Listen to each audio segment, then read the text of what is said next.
Ladies and gentlemen, before we get started, here at Ivy Talks Podcast Network, we're doing a subscriber giveaway. We'll be doing a giveaway on the 1st and the 15th of every month for $50 for a random subscriber. All you have to do to enter is subscribe, comment on any video, and you'll be entered for a chance to win. And once you do it once, you're entered for life.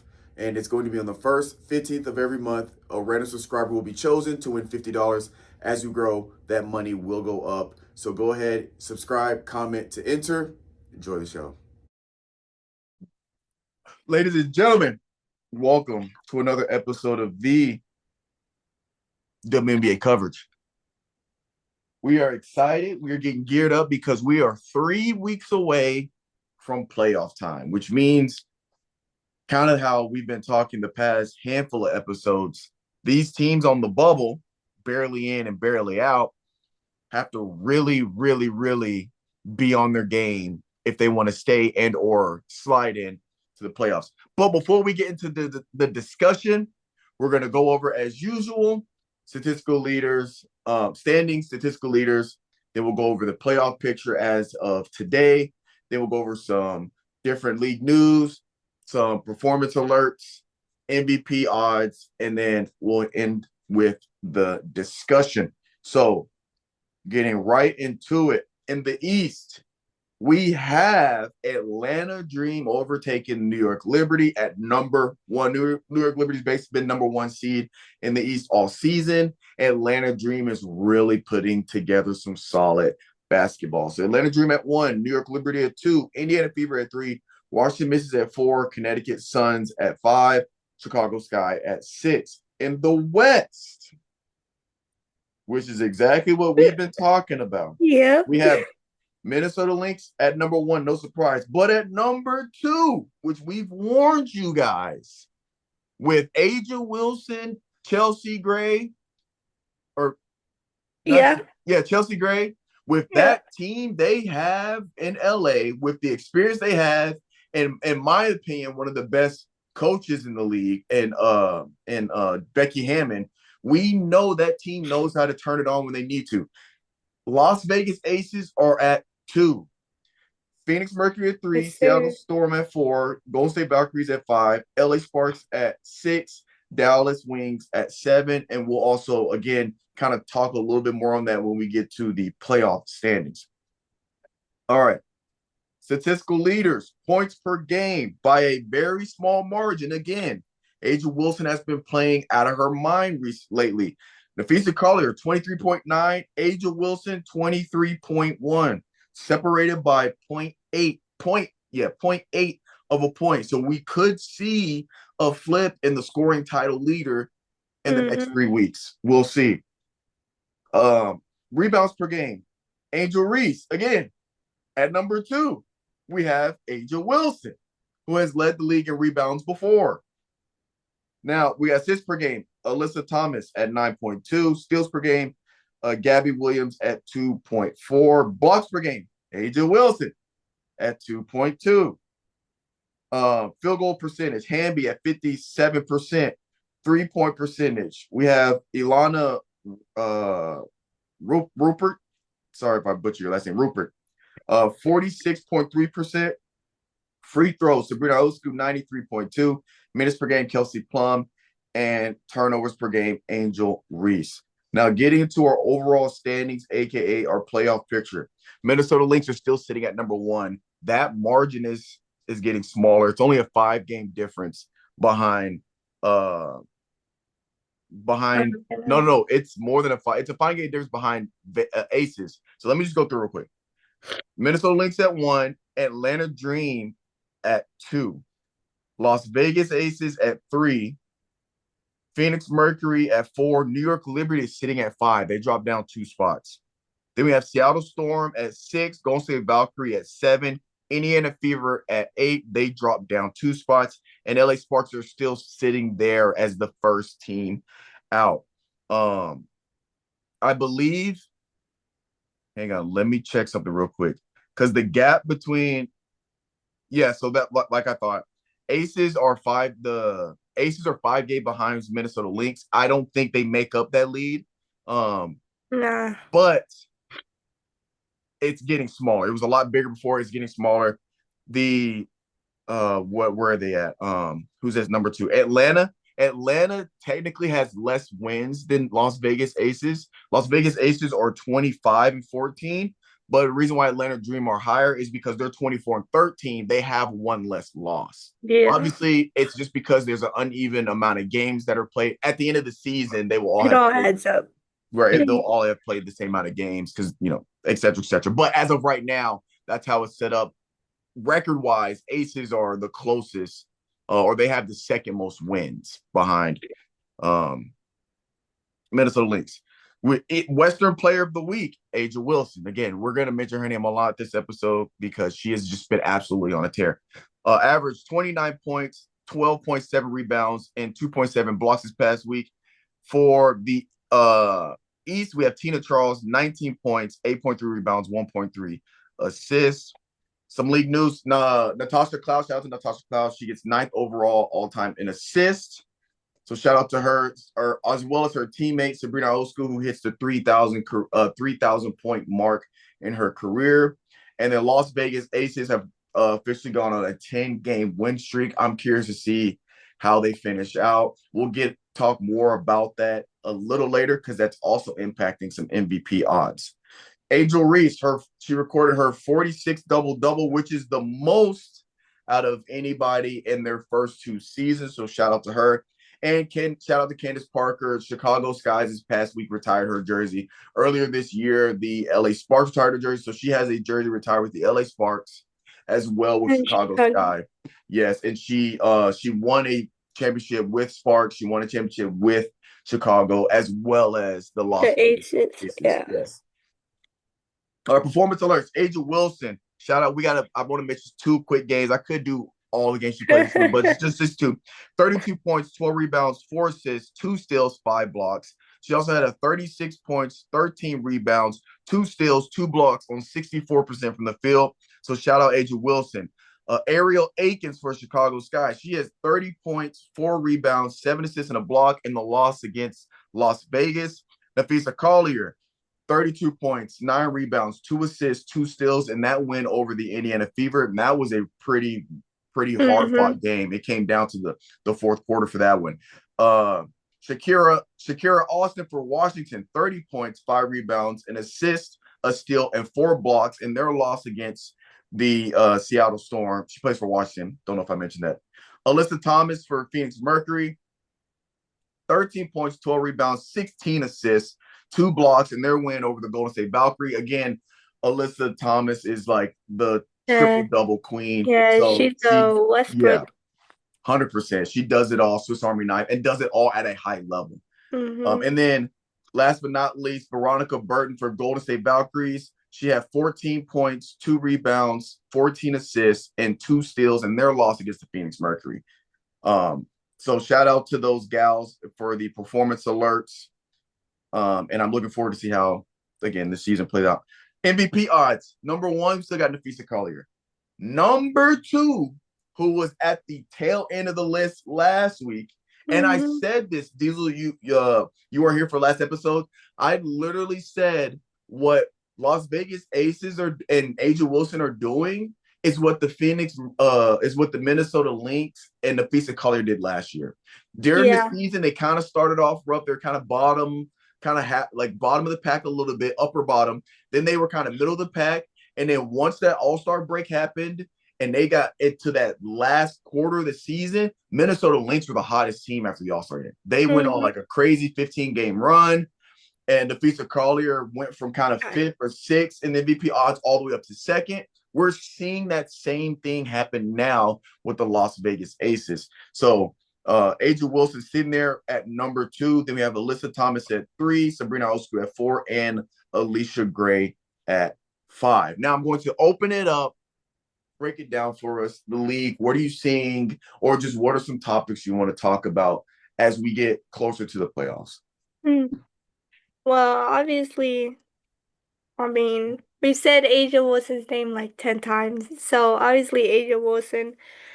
And I told you like the last time I was on, so 2 weeks ago, that you gotta watch out for the Las Vegas Aces because they finna go on that run. 100%. And sure enough, 10 games later, they won 10 in a row. So, and then my opinion for MVP odds, me and my dad always have this argument. Most valuable players. So, Asia Wilson and now Nafisha Collier are right there, the one in the Yeah. two spot. In my opinion, I do have a little bit of bias, but just from my opinion and what I've seen, since Kelsey Plum isn't in Vegas anymore, Asia's the main star. I mean, you still got Chelsea Gray, I forgot their other guard's name. She's like their backup to Chelsea Gray. Um, but I mean, Asia Wilson's the main star. You take her out of the equation, especially now. I think like if Asia Wilson got hurt now, knock on wood, the team will plummet. Nafisa Collier, I feel like they have enough backup because she wasn't, if I'm not mistaken, wasn't she hurt earlier in the season? Yeah, Yeah, for a little bit. and they were doing all right. They were still held on to that number one overall seed, Yeah. this and that. So my personal opinion, Asia has that Yeah. little bit of edge because it's like you take her out, the team crumbles. Take Yeah, out because if Nafisa you look at Collier. if you look at their roster, you still got Carrington, Hmm. Dog, Caleb McBride, Courtney Williams. Like you still have Shepard, you still have a solid lineup, even with Yeah. her out. Yeah, I see what you're saying. So, I mean, that's how I look at MVP, but obviously it's not up to me. But of course, Asia Wilson and Nafisa Collier are both doing whatever they can for their team. And the fact that I think it was every game except one on their 10 game streak, Asia's had at least 30 points. Yeah, As she's going on an extreme tear, she took the team from basically seventh or sixth place from what I can remember all the way to third. That's an insane jump. yeah, And then, I mean, Indiana Fever, obviously they're struggling right now because Caitlin Clark got hurt again when she was starting to come back in practice. She messed up her yeah. knee.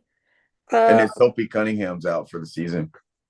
yeah, I saw that too. So those are two big losses.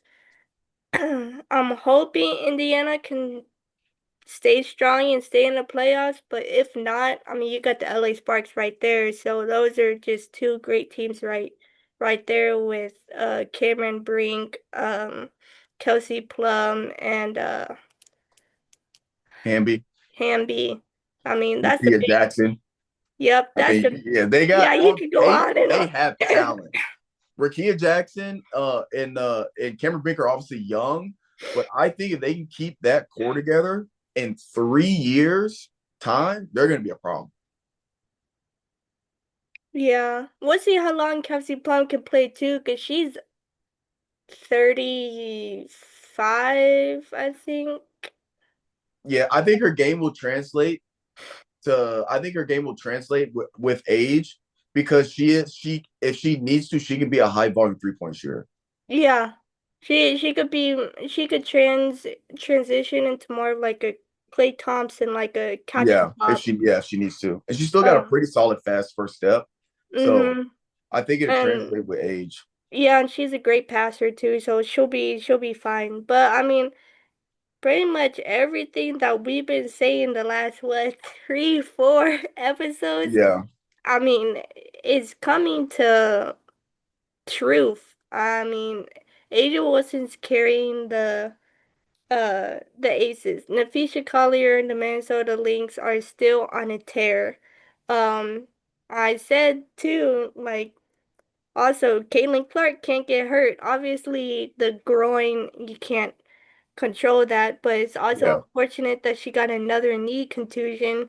So that's a day-to-day thing because I've had experience for that. So hopefully she can be back within the next couple of weeks, if not a week, to help them uh hold that stay, spot. yeah, hold their spot. And I'm Yeah, also rooting.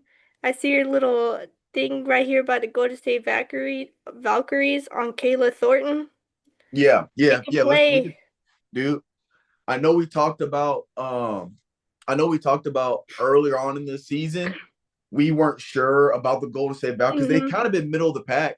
Well, not middle of the pack. They kind of started middle of the pack and they've kind of swindled their way up into like Yeah, the top 5 or 6. kind of like above average Yeah, type. yeah. And so we didn't know how they were gonna work as a team. And then we still don't know, even if they make the playoffs, this is gonna be their first time as a team in the playoffs. Yeah. But I will say I am sold on, let me pull up my notes. I am sold on Kayla Thornton and Veronica Burton. I think Hmm. those two are your stars. Yeah, So I Kayla think. Thornton, she's averaging 14 points, 7 rebounds, 1.5 assists, 1.3 steals a game. And Veronica Burton's averaging 12 points, 4.2 rebounds, 6 assists, 1.1 steals, and she's the second scorer with the third usage. So she's used the third. She's the third option, but it's the second scorer.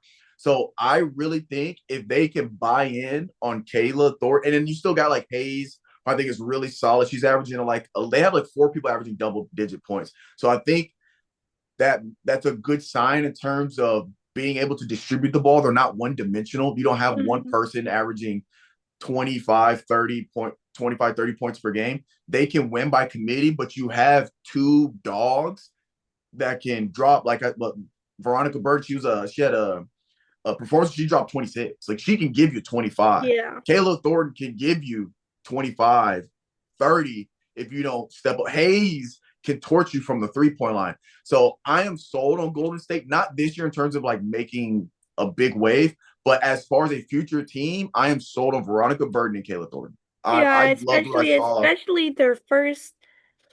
This is literally their first time. Like they just got Yes, introduced last year. Here they are, and it 100%. looks like if they can keep playing the way they're playing, and with other teams losing and they winning, they could stay in a playoff race. Um, so that for sure is going to be exciting because I am rooting for them as like the first team the WNBA really like pushed to get in. I know they Yeah, weren't the first team to be announced to for the expansion, but the first team that part of the WNBA expansion, and they're not trash. They're playing right. well. Solid. Yeah. Yeah, and I think that's good for the league, good for the fan base, just good overall around. And then I said one last thing. I believe it was the Sparks and Dallas Wings. I believe it was last week when Paige dropped 44 and Kelsey Plum hit that game winner. Yes. Yeah. Yeah. The floater in the middle, in the paint. Yeah. Yep, that game was Yeah. I think I'm pretty crazy. sure I had that as the performance alerts. I had the Page Bucket 44 and then Kelsey Plum's game winner. Yeah, I have high hopes for Dallas with the way Paige is playing, and if they can build around her and just keep her there and keep her happy, next year or two, they could be a problem. Yeah, yeah, 100%. The last thing I want to sign off with is because we're at this point, we're really looking at that eighth spot and that first Hmm. team out. And we talked about Indiana Fever dealing with injuries from very important players. Obviously, their star Caitlin Clark, and then a really good supporting cast in Sophie Cunningham. Yeah. And then obviously, oh my gosh, Mitchell is holding it down. Mitchell's holding it Hmm. down for them, as well as Aaliyah Boston and some other actually playing right now. So I'm going to be curious because if you look at LA Sparks' schedule, it's going to be a dogfight. If you're Fever, I don't know if they have a timetable for Clark. I haven't seen any timetable, but you're Same trying here. to you said what? I haven't seen one either. The last Yeah, last thing I saw was that she hurt her knee like a couple weeks ago, a week ago. right. So you're trying to hold on to that last spot. You don't need to try to go and move up 4 or 5 spots. You just need to hold where you're at for the next 3 weeks. But if you're LA Sparks, I believe they're 2 games behind, right? The problem is Sparks of the next 8 games they have, or of the next 8 or 10, like 6 or 8 of them are in the playoffs. They play Atlanta Dream twice. I'm trying to remember off the top of my head. Atlanta Dream, they play Atlanta Dream twice. They play Phoenix Mercury. They play Las Vegas Aces. Jeez. They play they play Seattle Storm. Like they might have, for a team that needs to do well these last few games, they have probably the hardest schedule left. Yeah, So it's like really gonna be up to, it's really all on Indiana, in my personal opinion. yeah, because I see it for both ways. It's like LA's gotta obviously win the games, win as many games as they can with the few that are left in the end of the season. And then Indiana's gotta do two things. They gotta try to win as much as they can just to help keep that gap the same between the 8 and the 9 spot. And then they have to hope that LA loses those quote unquote key games like Yeah, to the Aces, to the Mercury, to all basically the playoff teams. Because if those two things can happen, then Indiana can possibly stay safe. yeah. So Yep. We're gonna see. Um, I mean, Indiana, as of right now, it's third quarter, 3 minutes, 11 seconds left. They're up 70-51. So Indiana's, after tonight, will be 3 games ahead of Sparks. So they're doing whatever they can to hold on to that lead. And Mitchell is playing balling. absolutely phenomenal right now. But ladies and gentlemen, that's going to do it for this episode of the WNBA coverage. We are excited as we get closer to the playoffs. But until then, until next week, have a good week. We'll see you guys next week. Bye.